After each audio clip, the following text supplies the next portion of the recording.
You hear me just What? fine. Yeah, I can hear you.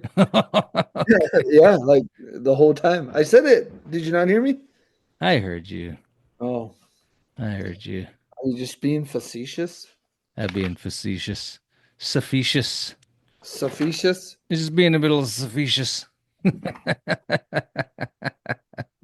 I just being a little. I let's break that down. I just being a little facetious. Is that how you say it? Facetious? Facetious. Facetious? Oh, I can't say it now. But breathe. Facetious. There it is. Oh, what you got going on there? Look at that. Lovers. That was in the Friends studio. That's when you guys are in the friend zone. No, at in LA at at Friends, the TV show Friends. That you said that That was when we was were in the friend zone. no, I think she still friend zones me once in a Still while. friend zoning? Yeah. We should get frame shooties. They're in this paper sack right here. And then this one is Big Yeah. Bang Theory, but then it just looks like we're in Luella's dorm room in 2002.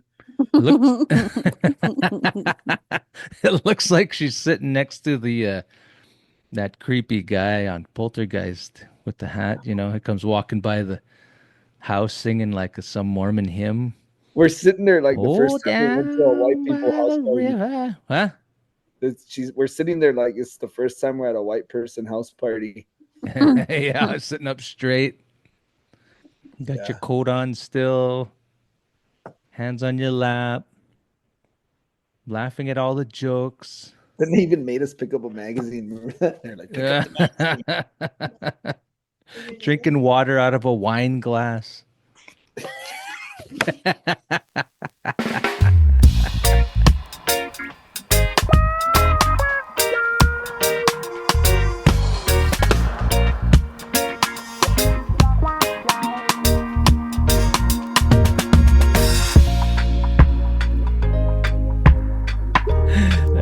Check out this tune though.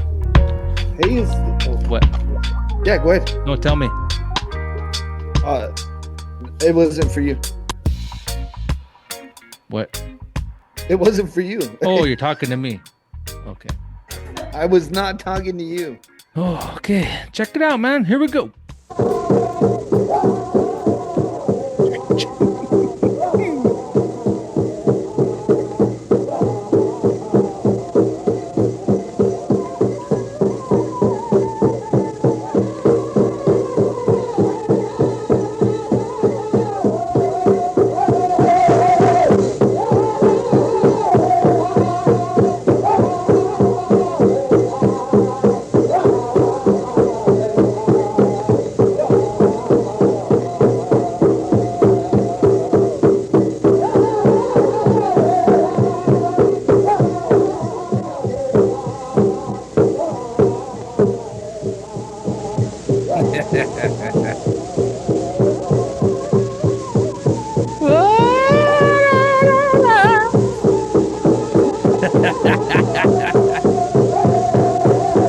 I like that. I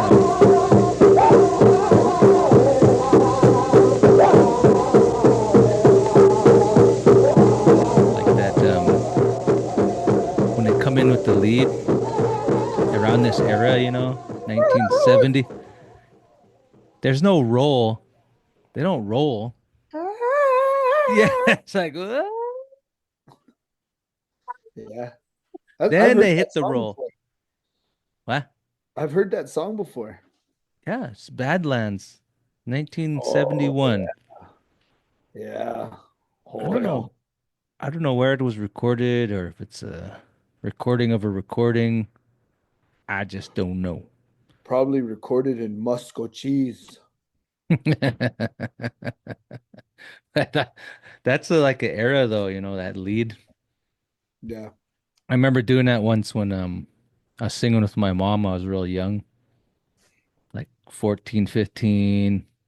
maybe 16, 17. I can't remember, but I was busting out leads like that.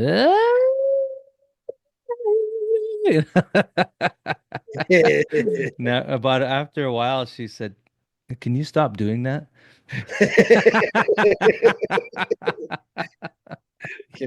Yeah, don't do that. We don't do that around here. What do you mean? That's your era, man. That's your Yeah, era. that's probably why she didn't want to. She didn't want to hear it. Reminds her of too many things, you Too know. many memories. Yeah, that'll happen. Man, I'm feeling rough today. Yeah, we don't have to record long. We can just put something down, you know. No, man, we're gonna go 2 hours. There ain't no giving up, you know. My I do it all the time. like my little sister told me once, she said, "We're Indians, we don't ever give up." We're playing hide and seek. That's the real context of the story. Yeah, yeah. She couldn't find me. Her and my sister couldn't find me. They were looking for hours. It felt like hours. I was all sweaty, you know, and in the Getting closet. impatient, Yeah, I was getting impatient. starting to throw sticks. So they, Yeah, yeah. They're like about ready to give up. My older sister, she wanted to give us. Oh, let's just give up. We can't find him. Then my younger sister, no, we're Indians. We never give up. yeah, I should own a shirt. You guys just indigenized hide and seek. That's how you do it. Woo. That's the classic. So there's a formula for indigenizing. Did you know that? No. There's a formula for it. You look at the classic and popular literature today, it's pretty easy. It's pretty easy. And I bet you can name one way among the list of things on which one would decolonize something. You ready? Yeah, One thing, go. First thing comes to your mind. a feather. Now, if you'd have said a feather 10 years ago or 25 years ago, I'd say, yeah, you're right. But the feather has gone. Is that out? Feathers out. Feather's out, man. Feather's out. It's too regional. Too regional. We gotta think Okay, pan. Think pan. man, that's tough. Oh no, it's not tough. It's not tough at all. Turtle. Uh, I mean, I didn't have that on the list, but I thought, yeah, I think now, yeah, just Could be mention the turtle. turtle in some way, and you're on your way to decolonizing. And Do a more, turtle. keep going. We could you replace all the P's with M's. All the P's with M's. Yeah, I don't get that one. yeah. No, I'm gonna say no on that. Patriate, repatriate, rematriate. Oh, okay. You're stuck on that, man. You get it. I don't know. No, I know it's Well, in it's you. funny to me, the repatriate and rematriate thing's funny to me because they're like, no, we're gonna rematriate, but it's all still in English. This is all in English, so it's like, Yeah. wow, Yeah. where's Well, are you gonna replace a letter? But it's I don't know.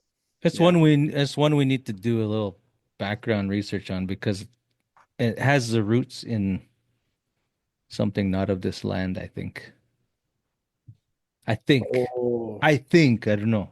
usually when somebody says that, they're talking about New Zealand. No, I think actually it's like it's like Middle Earth, I was gonna say. Not Middle Earth, but Well, was it actually was it Northern Indians filmed in New Zealand? no, no, it's somewhere like Asia or something. I don't know. I don't know. I don't want to speak ignorantly. I Want to get forgot the back to this. question. What's the question again? Oh, I'm trying to get back to this decolonization formula. Oh, formula. Mention the turtle. One more, and then we can move on to what you wanted to talk about. Man, I don't know.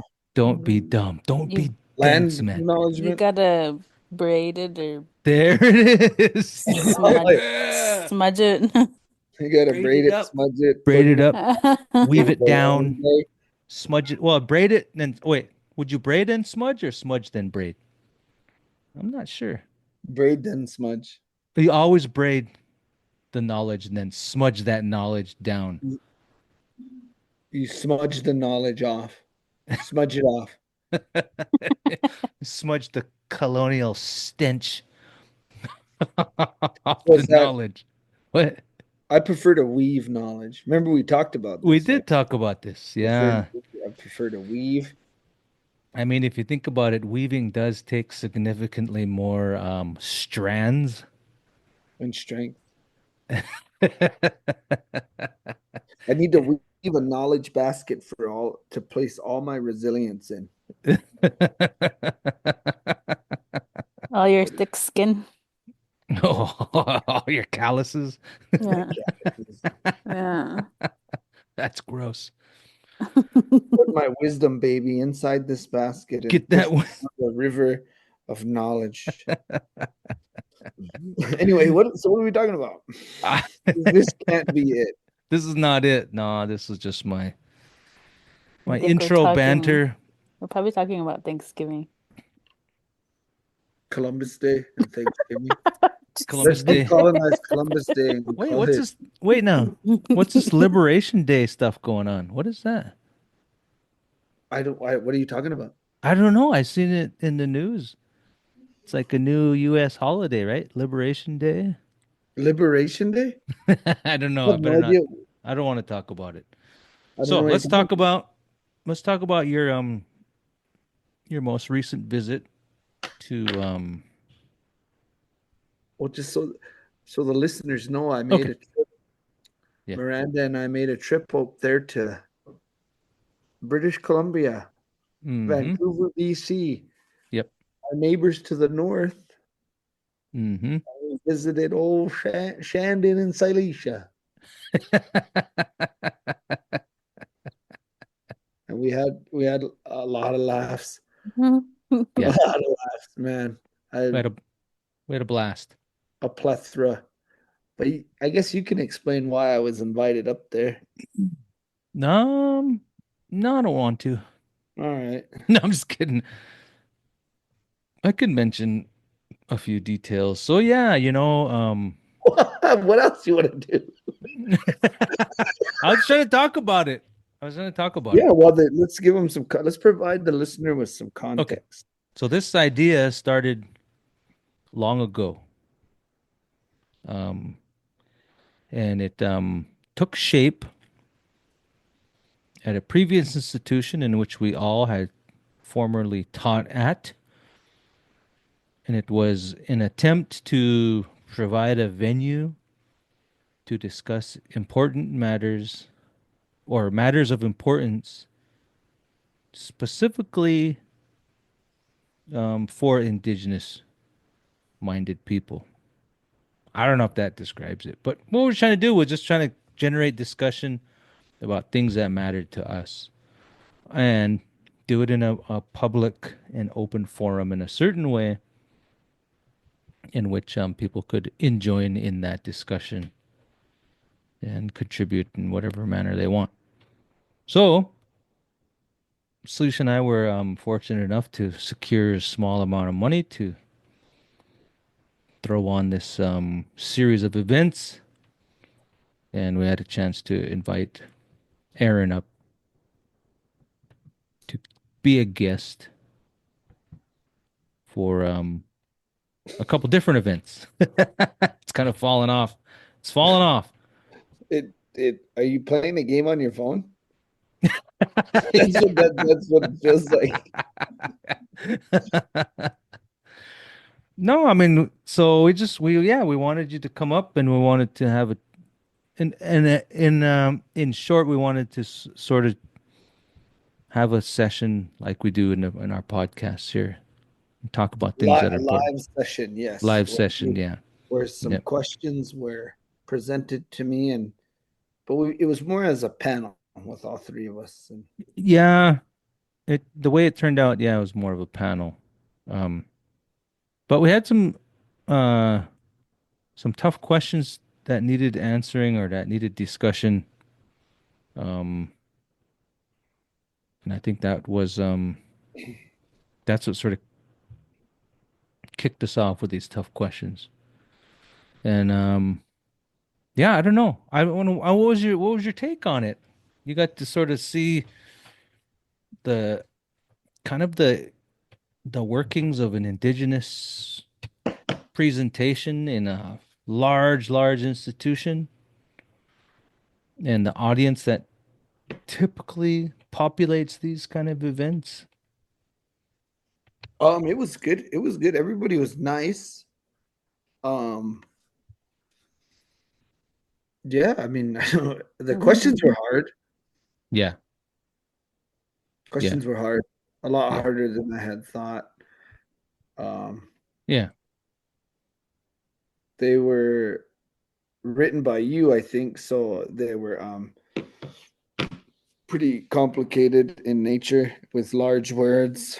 They But weren't they were that good. large. They were good. I think my sense of humor and the way I kind of view the world and also the way I talk maybe was a bit much for the Vancouver crowd because I'm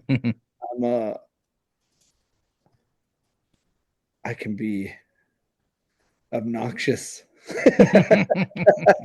So, but I think overall it was good. It was a neat experience. I mean, Yeah. besides the talks, the food was good. Like the food was really good. You guys hosted us like, pretty badass. Made us feel welcome, and it Yeah. was so that part was like when you're traveling. You know how that's always kind of a thing where you're like you're never fully comfortable. You know what I mean? When you go Yeah. someplace and you're kind of like.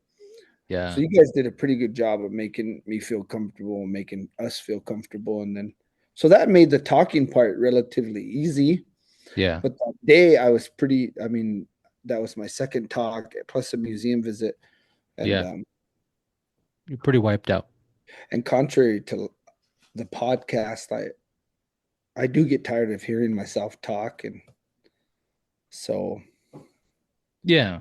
it was exhausting, but it was good. I had a good time. I think I some of the best conversations we have though are like if there was a mic in the car while we were driving, you know. I still Yeah. haven't figured out how do you do that? Like how do you make that? How can you replicate that kind of stuff doing something like this or like in a forum or something? It's hard because you Yeah. just you know Yeah. it was good. I don't know how to do that. I was diving into some interesting scholarship because I had this idea and this kind of goes along the line of what you're talking about right now, and it's I said this thing in a meeting to try to get folks to understand like the complications of talking to people of a different, I wouldn't say totally different worldview, but from a different sort of cultural understanding. And I said you have to understand the formalities of agreement in order to come to a mutual understanding or in order to engage properly with people. And I started investigating this thing I just said in this meeting to see if there's any research on it. And in particular, I started looking up the formality of what's the word? The formality of engagement is a small branch of scholarship where it's particularly in anthropology, and this might be familiar to you, but so there's you know how anthropologists study things, they're always looking at um I don't know how would you say they're always looking like trying to be objective observers of things, and look at things from a grand social perspective, I suppose. But they said there's some things that help in understanding the formality or the informality of engaging in a conversation. And one of those is something that we're all sort of familiar with, and that's the idea of code switching, where you have to switch on and off the way you talk, the manner in which you talk, the content in which you talk. He's getting his hat backwards. He's rubbing his face. What's going on, man? I have no idea what the hell you're talking about.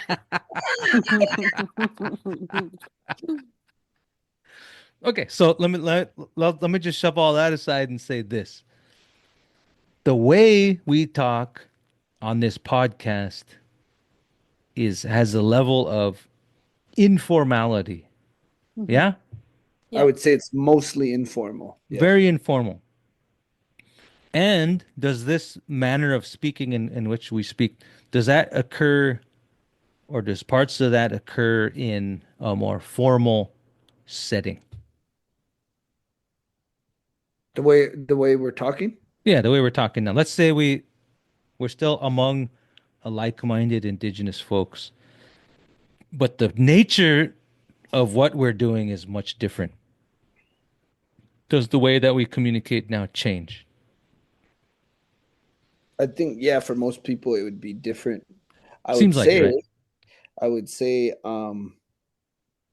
we're probably I don't want to act like an elitist, but that might be what makes us a little bit different than most people. My scholarship voice is not much different than what people hear on the podcast, with the exception of like a little less smartass and maybe I don't cuss, but for the most part, how I talk, Yeah, how I write, and yeah, for the most part, I mean, of course, there's going to be a certain way you're going to speak. yeah. You're gonna change some word choices. I think you Some laugh louder off the podcast. I do. You, yeah, you do. You laugh louder. Well, I mean, we'll get our eardrums busted if we You're a good Yeah, laugh. there's You're an easy laugh. You're a big laugh. Like you're a comedian's dream. You know what I mean? If I was on stage having to throw zingers, and I know I'm gonna get Shandin rolling, you know, shit like that. It's good. But say you don't laugh that much that loud on the podcast, but Oh I yeah. think if I'm hearing you correctly, I think yes, for the Yeah. most part, you're right. You're right. There's like a Yeah. different. Yeah. So I So guess are you getting at that? Why can't or how come that doesn't can't replicate itself well, yeah, in that? yeah, I'm trying to tear apart a bit. So the conversation that we might have driving in a car down the road, um, is that even similar to what we're doing right now on this podcast? It seems a bit different. Yeah, I feel like it's different because I was kind of thinking about that, and I think when we're by ourselves, we don't have to um censor the topic and the things that we're talking about. Like Oh yeah. Yeah, we yeah. don't have to worry about Yeah. if what we're saying can be said to Yeah. for everybody, Yeah. it's we Yeah, just have a general understanding of but when I you're would say, oh, go ahead. Sorry, I'm sorry. well, just when you're talking with it's like when you're talking with a friend, like you have a level of confidence in some of the things that you talk about, and sometimes those are not they can be personal, but sometimes even if they're not personal, it's like you kind of get that you're um you guys are making me lose my train of thought. Oh, You sorry.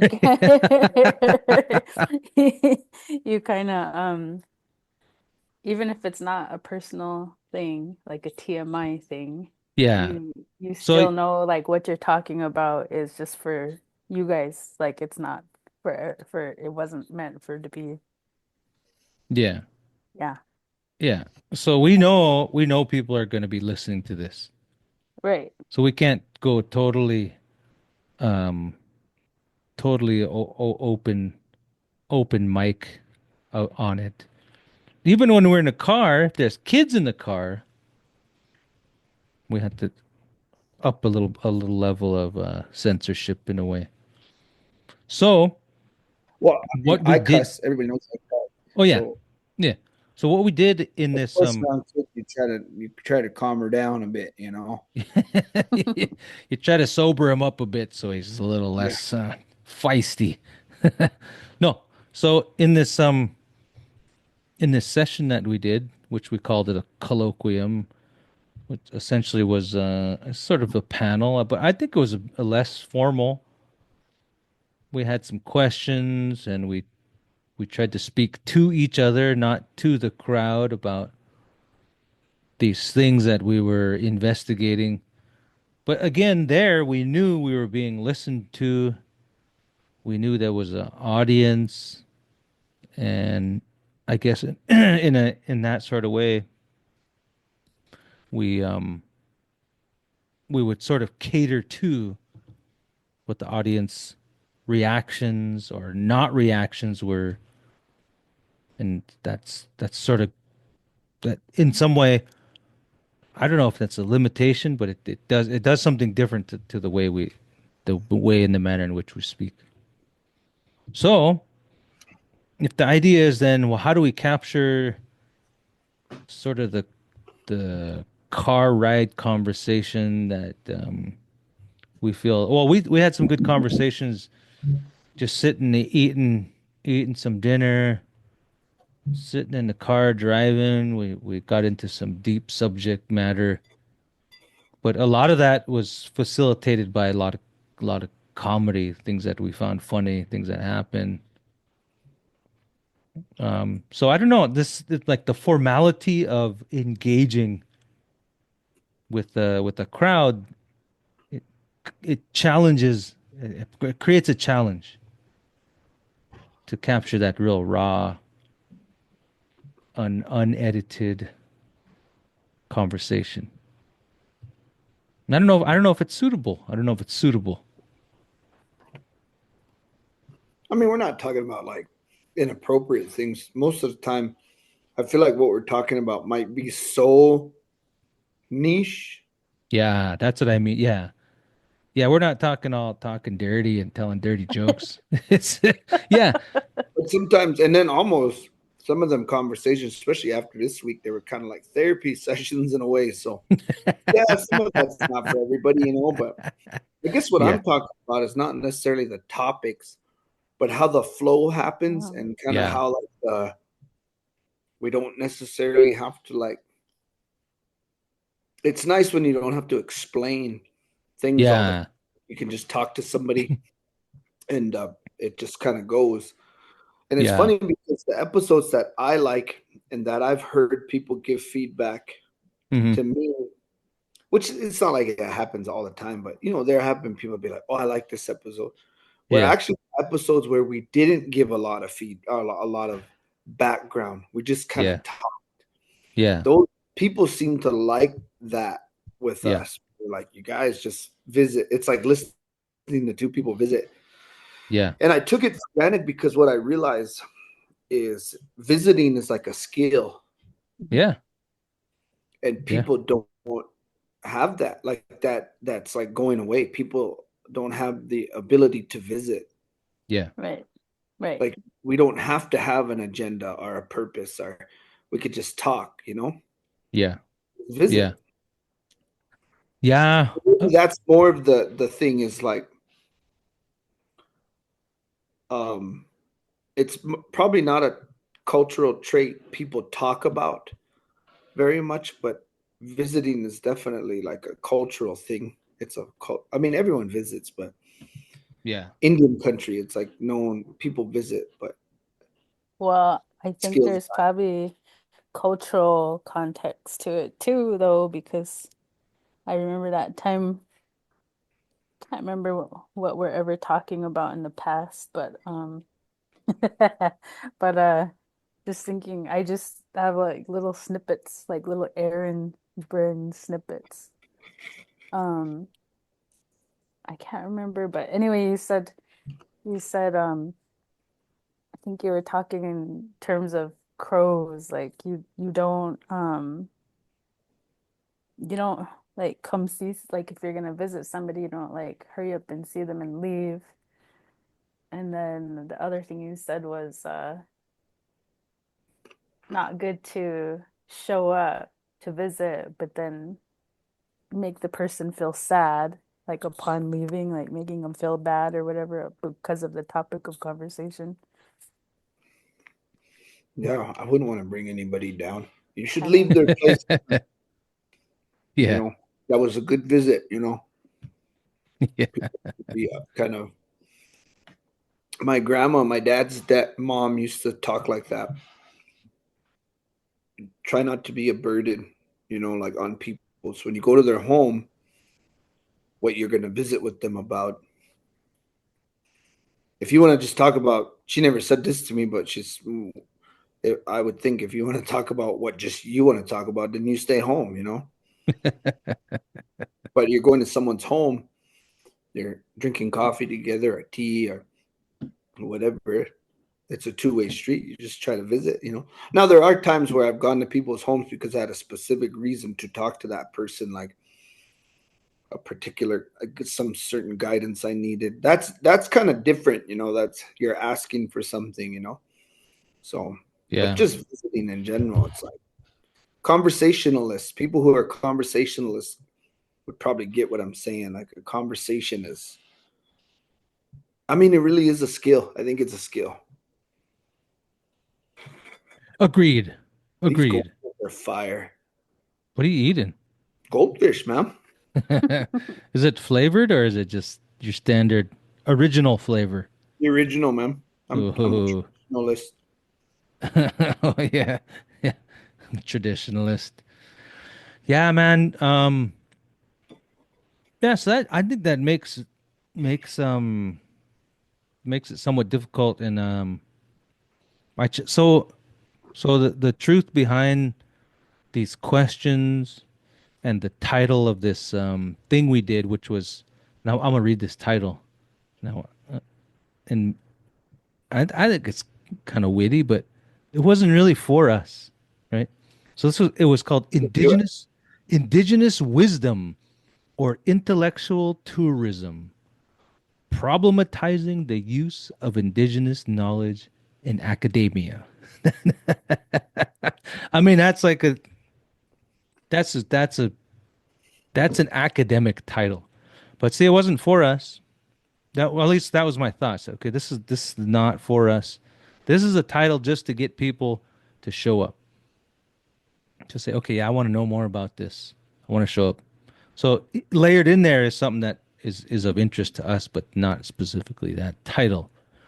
And then in addition, the questions were also not necessarily for us, but I wanted to use them as a sort of a starting point for us to have a conversation about these important things. And we just happened to let people kind of choose which one they thought was important to them. Then I would try to launch into and guide a conversation about things that were more important to us. I'm curious. I'm curious from your perspective, what was the important matter that was discussed that was really purposeful for our sort of our understanding. I think the overall, it seemed like all the questions, I think we only got through 4 out of the 5. Yeah. The theme seemed to be like, well, no, I take that back. There was a particular question that was asked that I feel like I answered wrong. Okay. And it was the first question you asked me was the sovereignty Oh question. yeah, that was confusing. I was thoroughly confused by that. I still don't understand how you were.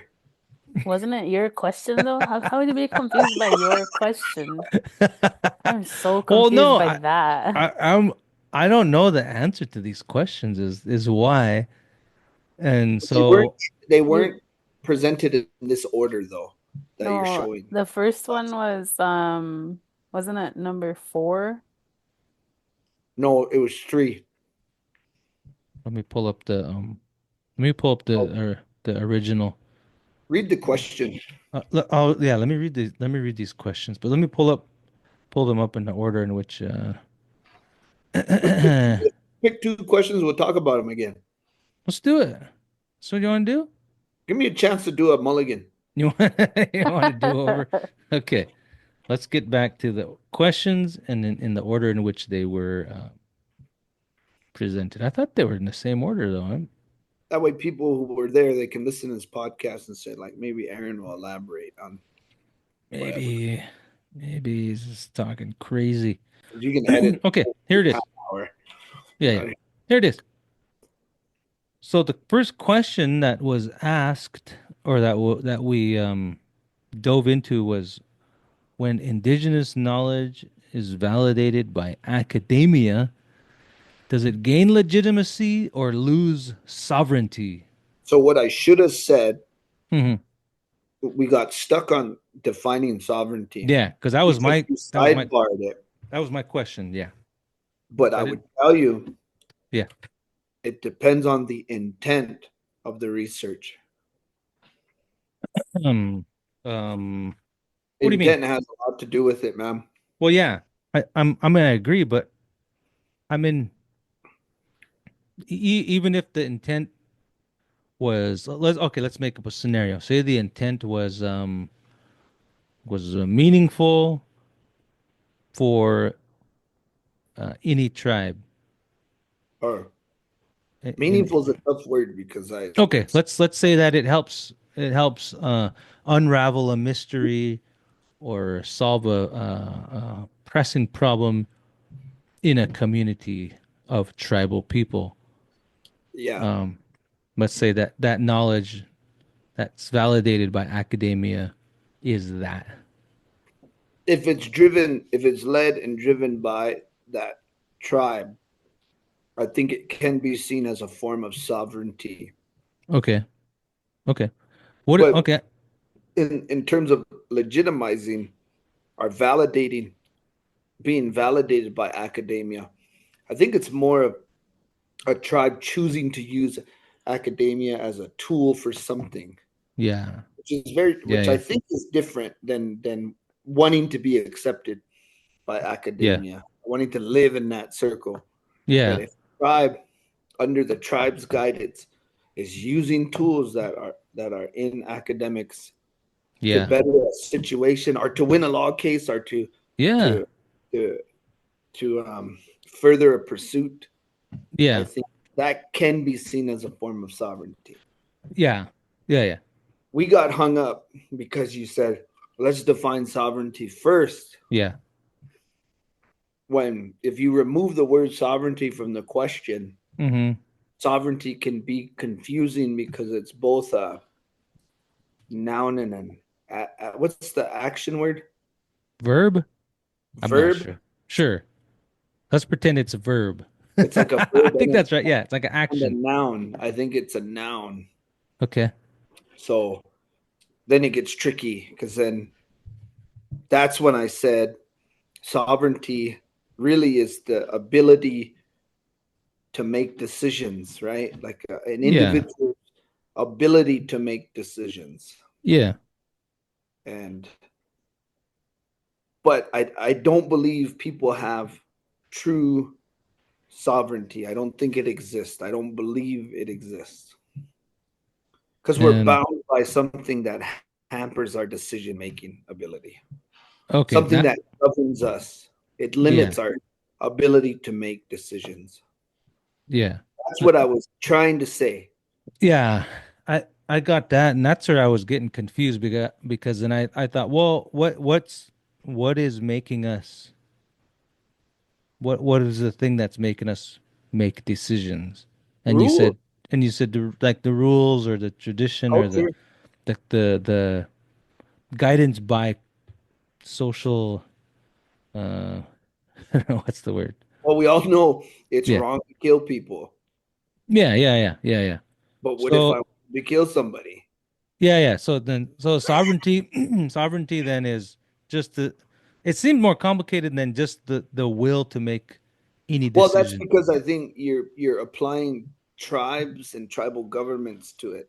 Yeah. That's part of it, but that's like just at the bare bones, sovereignty is just the ability to make decisions. I have the ability to make the decisions, and I can make those decisions. Yeah. And I Once the remember ability is taken away, that's a loss mhm. of sovereignty. And I remember in one episode we talked about sovereignty and it's the ability to make both good and bad decisions. Yeah, I think it's not It don't negative matter. or positive. It's like Yeah. a tribe has the right to make Yeah. decisions within the boundaries Yeah. of the federal government. That's why we're defined as limited sovereignty or domestic dependent nation. Now, people argue that because they're arguing sovereignty as a philosophy, Yeah. Yeah. Yeah. That's where I was at. Because and you can argue it as a philosophy, but you got to be very clear. yeah. Sovereignty So I as a was philosophy is different. so I was thinking, is it still sovereignty if what you're doing is infringing on someone else's sovereignty? And I don't think that matters. I don't Yeah, you said that, and you said that, and yeah. it took us down a little bit of a different Yeah. sidebar Yeah, yeah. And that because I seems like think my original answer was like no, but that's not necessarily the case because if we look at sovereignty like a muscle yeah. or like challenge thing, that Yeah. happens all the time. Yeah. You Yeah, could yeah. look at what's happening in the Middle East. You could look at what's happening in Russia and the Ukraine. Yeah. So this is the so I get that. I get that now. Yeah, But who like if we think of it as a noun, or even as a verb, I guess, where does it come from? Where does sovereignty come from? I think that's too deep for me. Yeah. What do you mean by where does it come from? Because the definition is inherent, I don't meaning think it's tribal. Yeah. inherent. Remember that the Yeah. word is like nobody gave it to you. Yeah. So why are you asking where it came from? Well, Well, cuz okay, from nobody. It came from nobody. yeah. Well, well, I say that because you hear this word often or this phrase, we're going to lose our sovereignty. I think And that like that like if you put it together and you don't break up the whole context of the question, I can just barely wrap my mind around it, but it's kind of like the unique like if you think about the uniqueness of a First Nation or of a tribe, yeah. um their their uniqueness, there's some specific things that define or like if you want to look at it scientifically, I guess, because if you're looking at it in a political context, like that's where that word is mostly used, right? Yeah. Is Yeah. in there, but it's being brought into academics because of the radicalism that's being brought into academics. Yeah. So if you think about if you if everybody's the same, so this is going back to termination. If everybody's the same, there's like no reason to defend, the reason for a tribe to have, well, in the United States, for a tribe to have their own system of government. Like, Right. and so if you go back to that era of termination, that's kind of the context and like the basis that they sort of threw and how they ended up terminating like that big old group of tribes that they did. Yeah. And so if you think about it in that way, um, part of part of now moving forward are somehow when you're looking at law or policy or whatever, some of those things are based on reports, and some of those Yeah. reports originate from large institutions like universities. Yeah. And so if the report or the research is not there, then the research they're using is old research or it's Yeah. something that's done by somebody who doesn't understand the cultural context. Yeah. So I can see how that's being brought into the mix, but at the same time, I think what was difficult about that question in the moment was well, one, we were sitting in Canada, and two, two, trying to trying to be sensitive to the audience at the same time because you just Oh have yeah. to. You have to be sensitive, Yeah. you know? And so you're Yeah. like, okay, you're trying to find the best way to, because when you think about it, Aaron said it before, is like you grow resiliency to the way that you're treated as you're growing up if you grow up in a certain environment. Yeah. And Your basket um, of resiliency. yeah, and I guess in layman's terms, it's you grow a thick skin, right? And Yeah. sometimes it makes you be crass or brash or whatever, you know, and Yeah. you don't even mean to be that way. It's just you're just so used to getting treated Hmm. negatively, even by your own people. You're Yeah. treated negatively like constantly that you just grow this weird. And so then when you get in a room that is not like that, you have to be so careful. You have to Yeah. Yeah, be you have to be it's careful how you talk, and you have to be careful how you pick your what are those analogies, and you're Yeah. just like, Yeah. well, okay. and I think on top of my upbringing and kind of just all that stuff, my job as a preservation officer, and I've said this before on here that it's a it's a argument driven work, so you're constantly in a state of like proving your point or whatever. Yeah. So I've learned a bad habit of being almost too straightforward. So when I go back into like academic settings and people don't work that way, I can be seen as like a rude person or brash or like I don't like it when people are like, "Oh, you tell it like it is, Aaron," or like you shoot from the hip. I've heard people say, I'm like, well, that's just because I'm saying it doesn't mean that's the way it is. I'm just loud and obnoxious, you know? But anyway, going back to the sovereignty thing, I the question I'm putting the blame on you, Shandin, that the question you posed to me as a Yeah. sidebar to the overall question took us down a rabbit hole It did. that It I did. wasn't ready for, and I don't think the crowd was ready for No. because I think because I work for tribal government and I exercise nation to nation consultation, Yeah. view of how sovereignty works as a tribal government is different than what somebody who's attending or teaching at a liberal university might view it. Yeah. Right. Because I work directly with the problems and the successes of it, you know. Yeah. Yeah. Yeah. I know it's not a true sovereignty, and I know Yeah. that how it's thrown around, the terms thrown around, Yeah. and of course, if I come out on record and I say we don't have sovereignty, blah blah blah, then I'm like a political leper, you know, like it's like a no no, right? In tribal Yeah. government, you don't say that. Yeah. Um, so I think if we were to revisit this question about indigenous knowledge, is it validated by academia? Does it gain legitimacy? I think intent has a lot to do with it, and who's leading that work. Yeah. Yeah.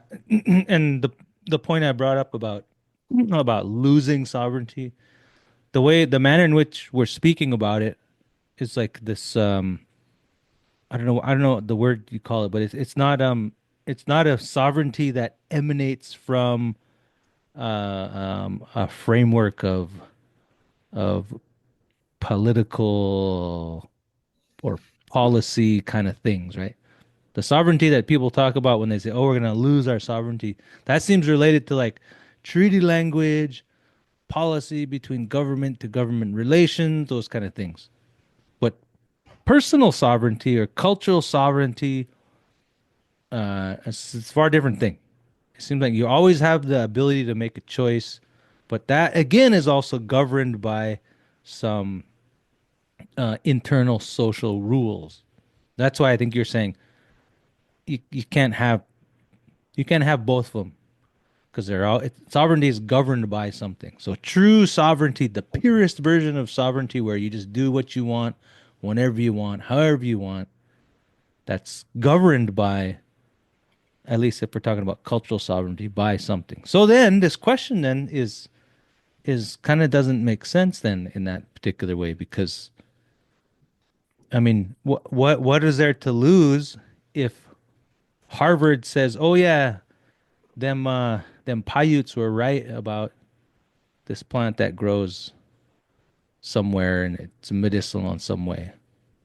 What harm does that do? Well, I think the other thing too is, and I don't know why I'm that picking on the Paiutes, but that term, well, no, because that's spot on, because that term then also is going to that the phrase that everybody uses lately, data sovereignty. yeah. And Oh yeah. in terms of I think it's like intellectual property or something like Yeah. that, where if somebody writes it, there's a danger to that situation. And I think Yeah. the idea is that because if it's written in within an accredited university and the person's, so this was something I was kind of getting at with Aaron, and the person's going to receive a credential because of this, it changes the whatever's in that paper. You know, Yeah. there's something about that, because that's how, if you take out the topic of the paper, like, so if the paper is about indigenous research, indigenous anything, you take that all out and just make it a paper about somebody else that's not indigenous, or Yeah. something else that's not indigenous. That's how those things are utilized, uh, in terms of it's thought or saw as something like in terms of ownership, and you take credit, and a very individualistic uh, way of viewing that research. And Yeah. so Yeah. Yeah. um, Yeah. that term, I think people are scared about that, because it's even before that. What was it before that? Everybody was scared about those DNA tests. Remember, Yeah. like 23andMe or something. There's like those different tests, and so it was even kind of Yeah. like a Mm-hmm. pre-moment to the data sovereignty part. Yeah. So it's the unknown, not knowing what's going to happen to the Yeah. information. What is the what right what right of ownership does the institution have of that information after you received a credential based off of that Yeah. information? Yeah. Yeah, man. There's a whole thing that I don't quite get about the data sovereignty thing. I have some issues with it, but I need to know more before I can jump into Before speaking we, of it. What? yeah, I don't know nothing about data sovereignty, but before we go on to the next question, the way Well, I well, let's answer this. Let's definitively answer this in a very simple way. When people who indigenous, sit around and trying to define sovereignty yeah, don't have it. we don't have it because we're trying to figure it out. Why? Because I think it's like breathing, right? Yeah, You don't sit around and like think of oxygen, and you're not trying to define what oxygen is, and yeah, like you don't really acknowledge your lungs and your oxygen till they're in danger. yeah, yeah, Then all of a sudden it's a topic. It becomes a topic for somebody. Like they got right. to carry an oxygen tank around, or they can't breathe, or like they're wheezing. There's an inhaler. All of Yeah, a sudden it's a yeah, topic. yeah, yeah, But people who don't have those issues, that's not a topic. yeah, So if we're sitting around and there's this constant state of trying to define sovereignty, yeah, where people that it's in question, right. Yeah, and the fact that our sovereignty is in question, whether it's individual sovereignty, political sovereignty, data sovereignty, what all of this stuff, Yeah. the fact that we feel the need to define it typically means that it's in danger. Right. Right. And if I'm wrong, then whatever. It's 11 o'clock at night in Montana, so Man, I'm probably not gonna have the best answers. you brought the But mood down, way down. Go ahead, you're going to talk about data sovereignty. No, I'm not going to talk about it. No, I do not want to talk about it. What Uh, I do want to say is the problem with this question is it assumes that, well, I mean, number one, it assumes we understand and know what indigenous knowledge is and sovereignty.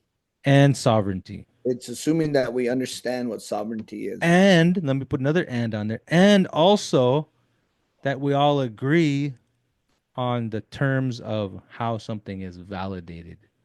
I mean, academia is pretty clear how things are academically validated. Pretty god darn clear for the most Yeah, part. and that's the problem with academia, is because right now academia is turning into its own thing. Yeah. People are developing research, developing Yeah. topics of studies, developing Yeah. new work, Yeah. all that can only live within academia. Yeah. Yeah. And one of the problems that came, or one of the things that came up in when we were discussing this, I think is super important for our matters is that we don't really have a great way to validate this wide swath of what counts and what doesn't count as indigenous knowledge. Like what is we don't have that. And so it lives in this space of academia that also is governed by its own rules and its own processes that we engage in and sometimes don't engage in, and it just seems too loose. It's too loose. So anybody, and we've seen this. We've witnessed the writing of dissertations that are founded in indigenous knowledge, indigenous whatever, and there's not one person on the committee that can validate some of the things that these people are saying. In No. all honesty, there's not people who are traditionalists, practitioners of, or producers of indigenous knowledge that can put a stamp on that and say, yeah, this is right. What you're saying is correct. Yeah. Yeah, we Most don't have that. 99.9% of the time, people don't have that luxury, because there's also this problem in academics where indigenous people who hold those positions still find it necessary to fall within those parameters. So they play the game. Yeah. Oh yeah. And so Yeah. even if you do have a native on there, which is pretty rare, Right. right? Right. On your committee, whether it's a he or she, it seems to not matter Yeah. that oftentimes those people, although they're native, are still not people who can look at your work and say, yeah, you meet the academic criteria for your thesis or dissertation. But Yeah. in terms of indigenous knowledge, it lacks in these areas. Yeah. Yeah. And then it's like considered a no-no to do that, when in fact, that's a common thing. If you mess up Yeah. when it comes to cultural knowledge, you're checked. People check Yeah. you and Oh say, yeah. what you said was incorrect. This is what you should have said and why Yeah. you should have done that. Yeah. They're quick to do that. So Oh yeah. this is really what all this stuff is supposed to be for. It's supposed to test your method. It's Yeah. supposed to test your knowledge. Mm-hmm. And it's like we're afraid to do that when it comes to this indigenous research or indigenous knowledge. So on the in your how you on the poster, it says problematizing. How do you say that? Problematizing the use of indigenous knowledge in academia. Yeah, right at the bottom there. One of the biggest problems is that the way we use indigenous knowledge in academics is it's only for academics. It Right. can only live within that, and it's got its own set of rules. It's its own culture. So we're trying to make this thing work for whatever purpose we don't know. Now, because academics are their own monster, it legitimizes people Yeah. in beliefs that aren't authorized. Yeah. And that's real. And like people don't want to talk about it because it's offensive, but there's people who've made their name Mm-hmm. Mm-hmm. in academics, native people, Yeah. and non-native people that are considered experts in their field of Yeah. indigenous people, indigenous research, who've made their name not in those communities, but rather just in indigenous academics. Yeah. Yeah. Yeah. Yeah. It's true. And I'll be the first to admit that I don't think this is isolated to any individuals or communities, because I don't want to like just point people out, but I Yeah. would even say that it's like eras in growth Yeah. that even you and I, for Yeah. I would like to think we're both connected and Salisha's connected, but you go through stages where you're trying to do what you're supposed to do in academics, Yeah. and you're forced to make a decision to say, am I going to continue to do this, or am I going to figure, am I going to generate some sovereignty and do this on my own? But I do think there was a time in my work where I had to like do a lot of self-reflection and think, Yeah. this doesn't feel right. Yeah. Yeah. And so I think it's totally within reason for a community to like shut somebody down. Oh yeah. And but Yeah. it seems like we're not allowing that. Yeah. It gets tricky in public spaces, I guess. And academia seems like a public space. Kind of like like when you go to a powwow and your drunk uncle shows up and everybody just lets him dance for a while. They're not going to Yeah, harass him too much. Let him go. He's not. let 'em But if he starts getting out of hand, tribal check cops 'em. come, carry him, take him out of there.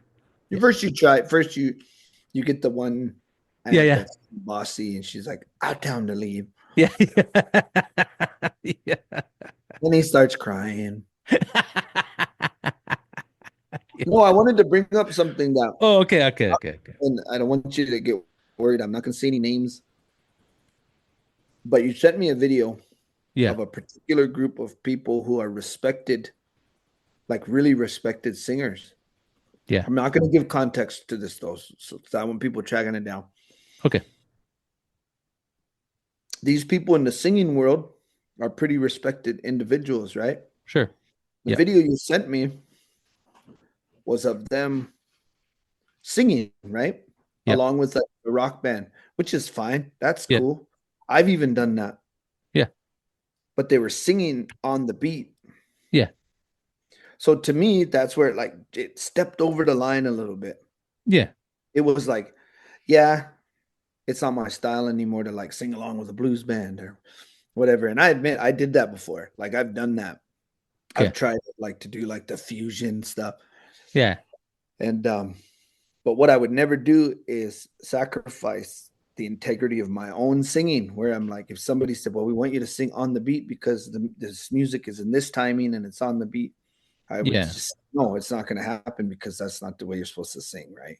yeah, yeah, So to me, that's how research is, like academic research. It's like there is yeah, almost an allowance with the performative part of it and the hokiness and the cheesiness. There's like yeah, sometimes you can't avoid it, right? yeah, Like because like in all things are sacred, right? Like when you really come down to it. So, but how do you say that in a way that's not cheesy? Sometimes you can't. yeah, But there yeah. seems to be a Are threshold that, are my boogers sacred? yeah, well, if they're Are yours, then yeah.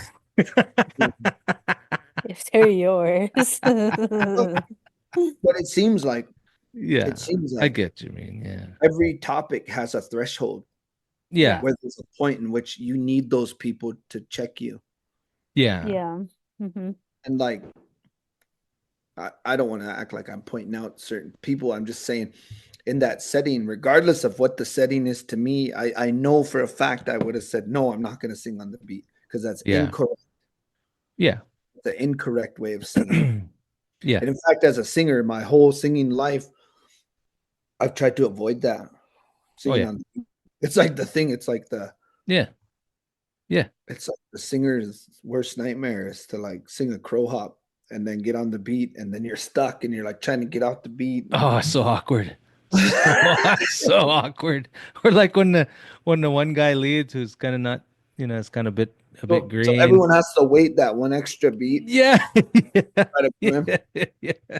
He Yeah. starts he starts to lead on the beat, or he does the downbeat on the beat, on the wrong beat. Yeah, and it's just Yeah. so hard to do. Yeah. So since I'm triggered now, Okay. that to me is a form of validation. Like there was a form of validation they were looking for to be a Yeah. part of the thing, a part of the scene, or whatever it is. Yeah.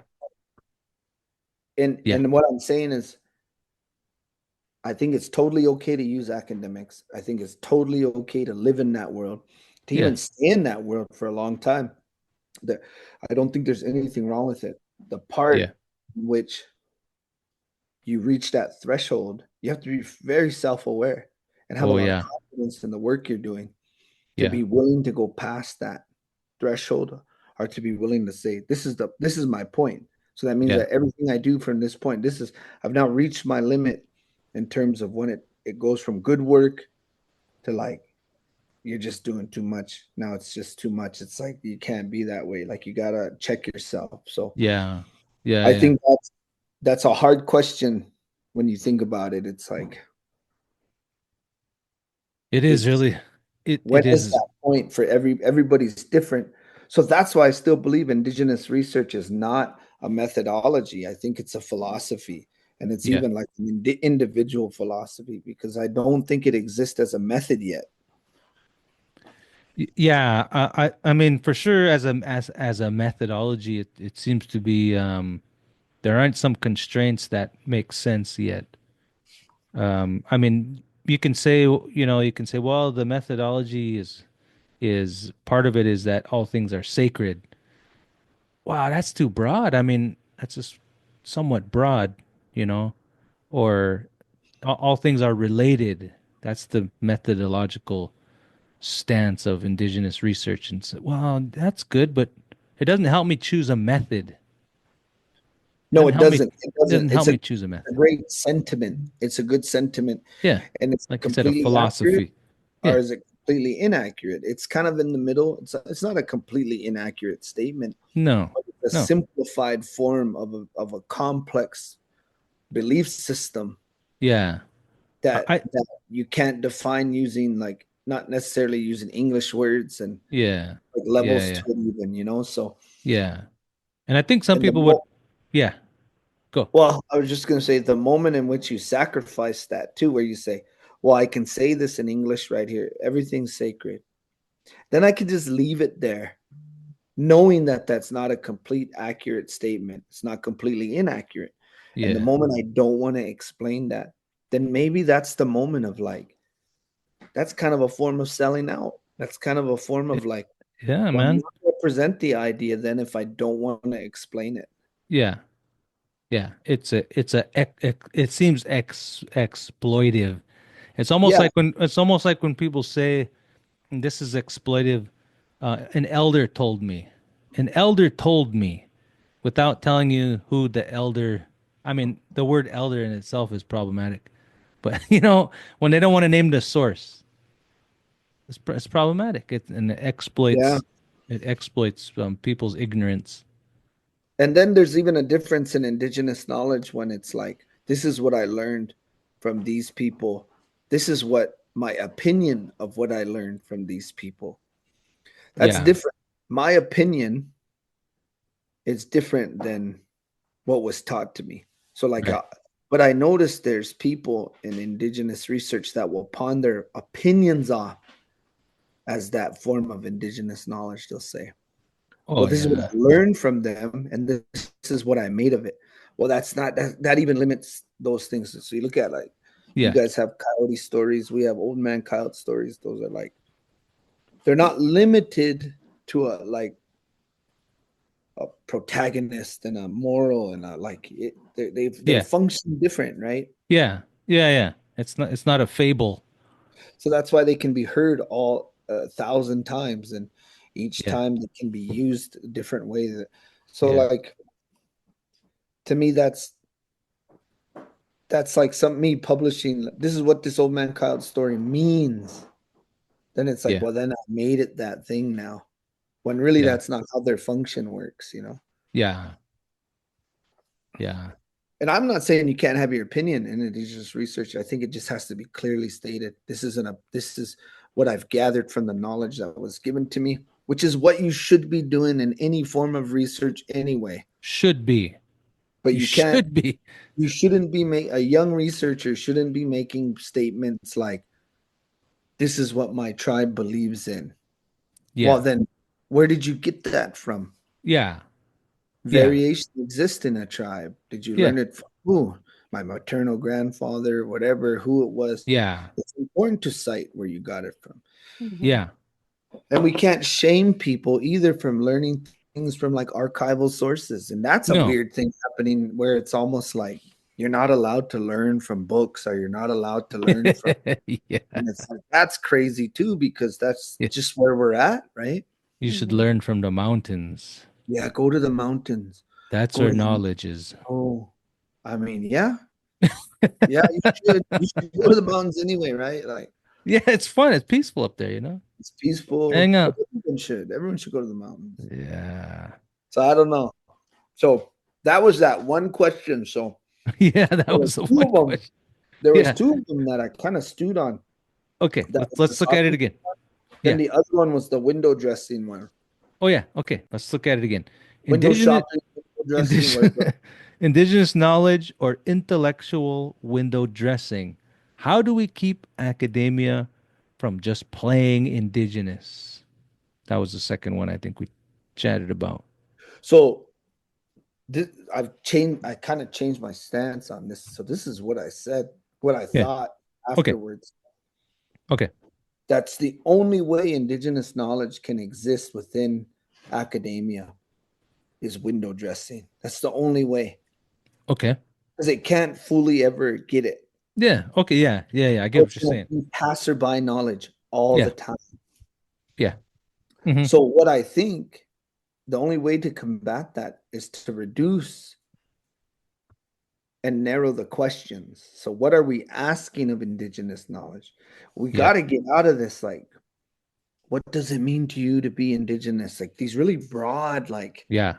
huge swaths of like this is what it means. Like Yeah. the only way to make things worthwhile, I think, is to start being specific, you know, and Gotta to be. you have to be because Yeah.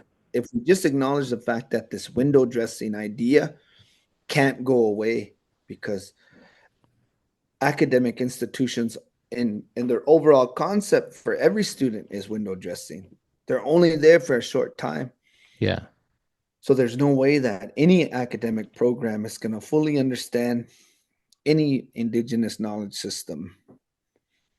Because Yeah. if I don't, and I feel Yeah. like I'm a practitioner of it, if Yeah. I don't fully understand it, there's no way that any institution will, no matter how liberal they are. Yeah. And so the Yeah. other thing was because of that response, it almost seems like their only avenue of indigeneity is to be playing it.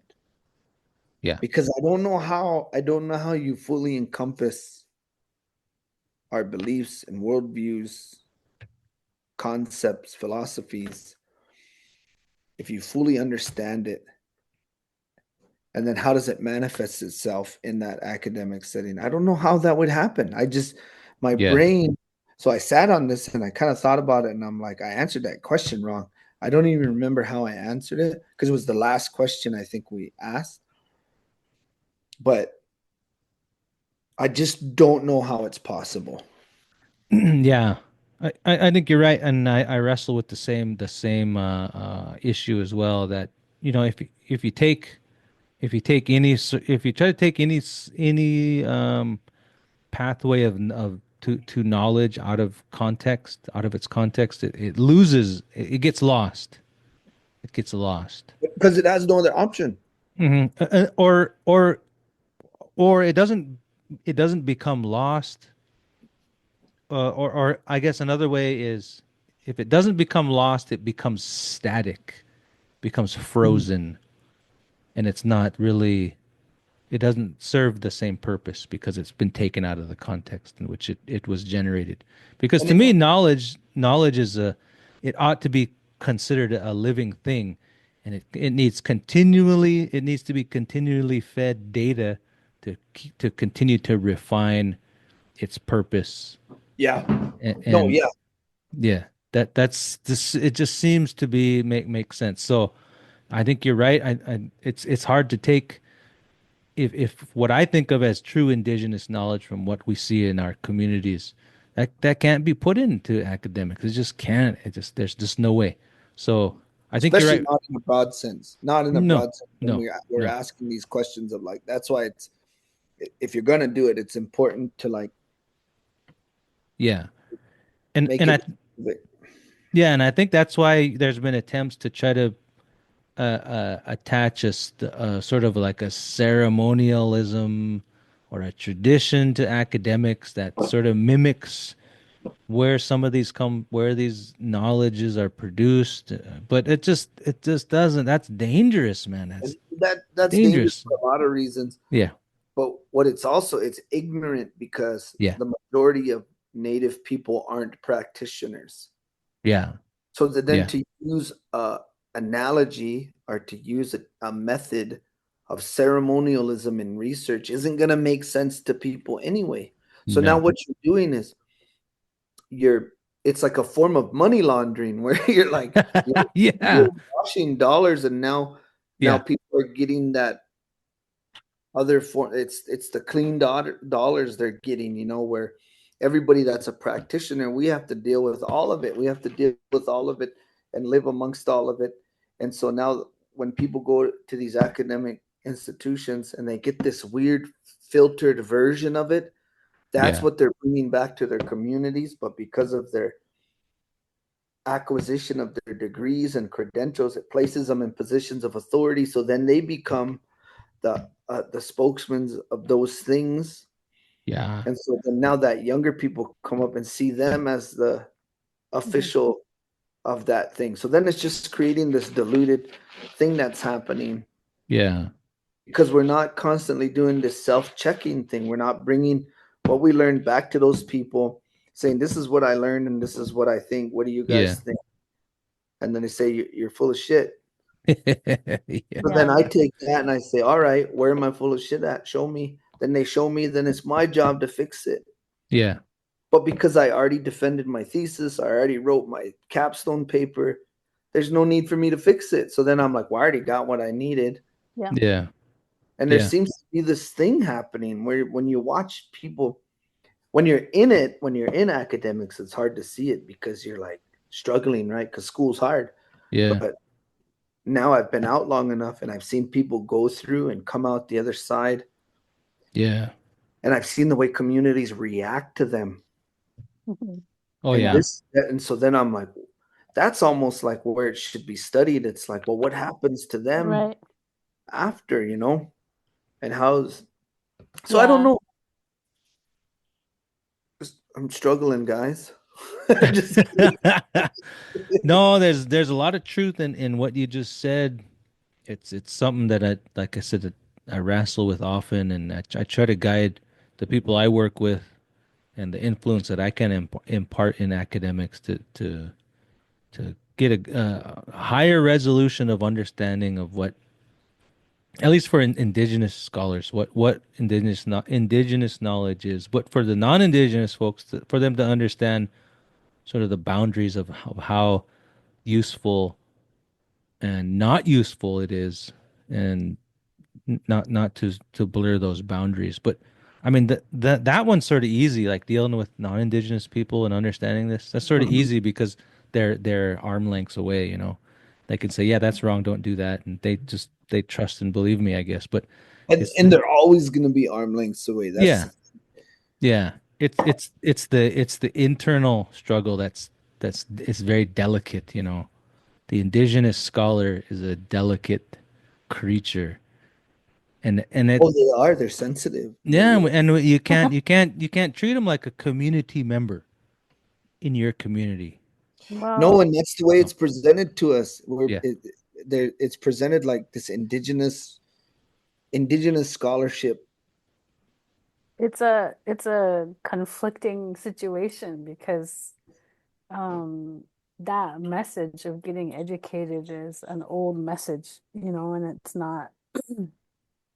So on the one hand, if you have a community that you're going back to, and in the back of their minds, they know that they seen you grow up and they encouraged you to go away to school and then you come back. It kind of throws them off a little bit when you came back, but you're coming back to do a research because I don't know if they were necessarily intending on being the research subject after they told you to go to school. But Yeah. Mhm. then, Yeah.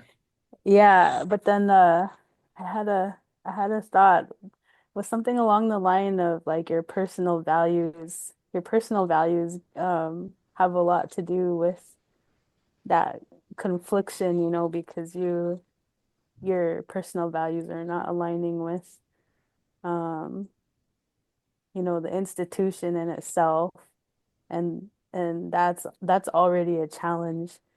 But Yeah. then there's a point like when you come back and um it changes you, you, Yeah. you're not the same. It changes you, and I think there's something mysterious about it that I just had it in my mind, but it's like you're like this anomaly of a person. It's like you're all of a sudden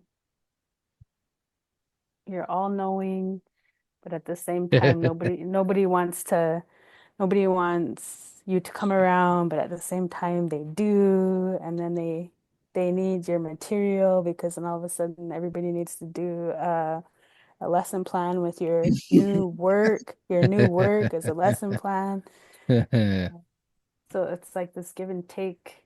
And also, yeah, there's more to it. I'll have to remember what I was just thinking just now, but you become like this weird creature or something after you've gone to school. Yeah, it's like you've dressed yourself up.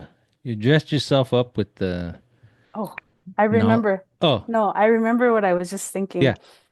I don't think this concept, I think so here's the weirdest idea, and it's kind of a rabbit hole. Um I couldn't say every tribe, but I could say there's a lot of instances where this happens, and we've had you guys have had a guest before who had this experience, but they're not indigenous.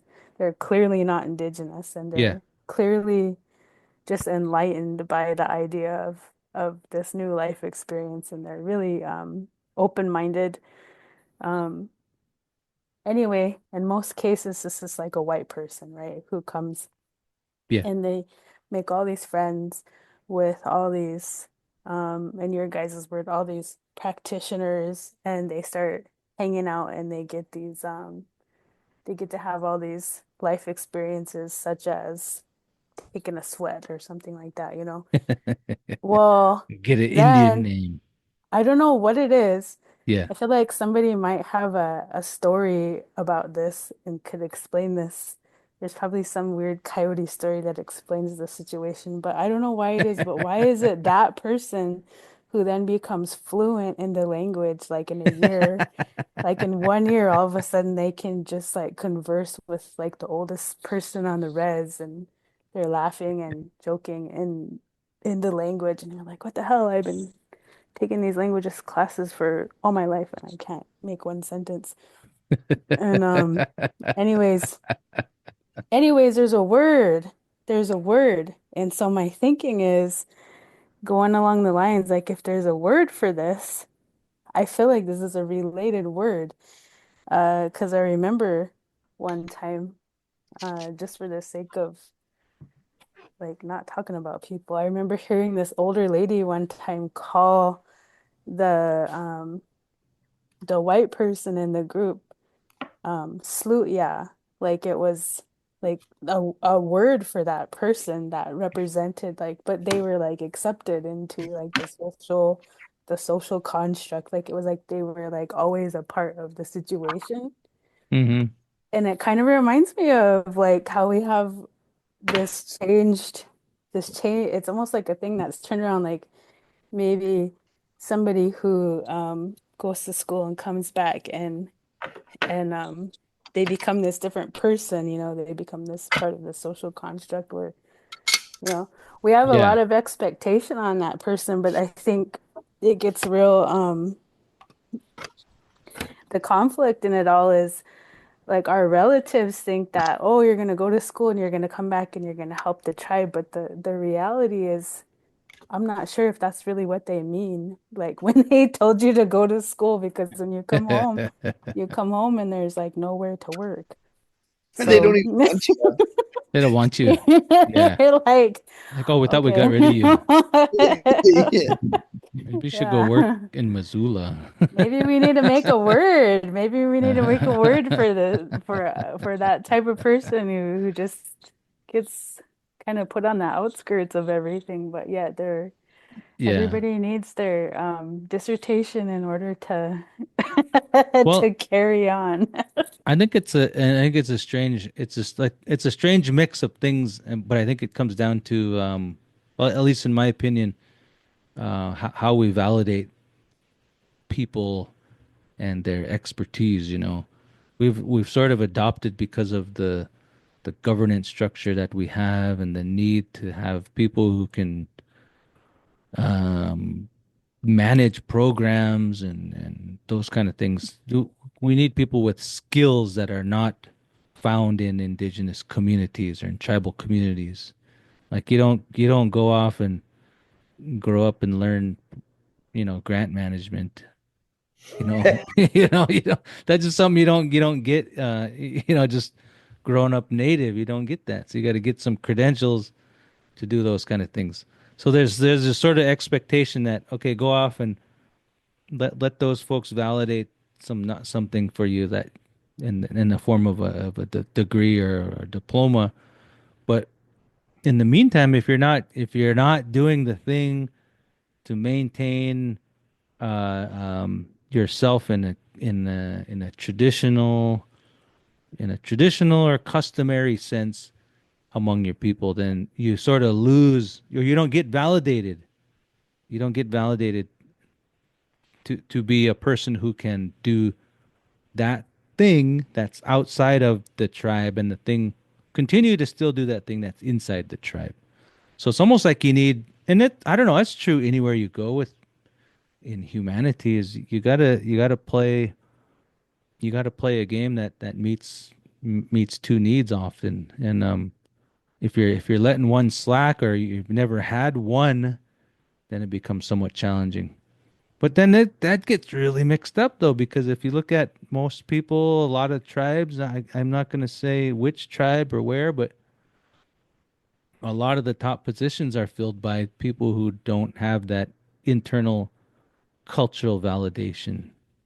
That's just a guess, but it seems to be remain true. People who are at the top of the programmatic food chain are not practitioners of tradition.